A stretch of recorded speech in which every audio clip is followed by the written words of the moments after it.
I knew from a very young age that I am not only going to be a soldier, but I wanted to be a paratrooper. My dad was a paratrooper. I'm named after a paratrooper who was killed in the 1973 Yom Kippur War. So it was really like not if, but when. One of my first operations ever was entering a Palestinian home. You take over a house and use the house as a military point. And I remember the feeling of entering someone's house in the middle of the night, waking an entire family up, locking them in a room, and the house was ours. And I tried to find justifications for it. I tried to convince myself that this was okay. I couldn't convince myself anymore.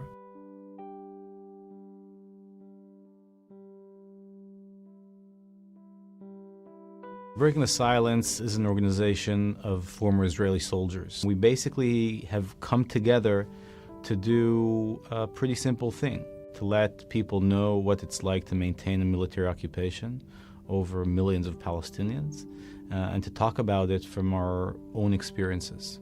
When I joined the military in November 2004, I came in with a lot of enthusiasm. I thought I could be this good guy in a shitty situation. But when I started my actual service and I started the real duty, which was maintaining the occupation, I not only realized that this was happening and that I was part of it, but I felt that I have a responsibility to let my society know about this.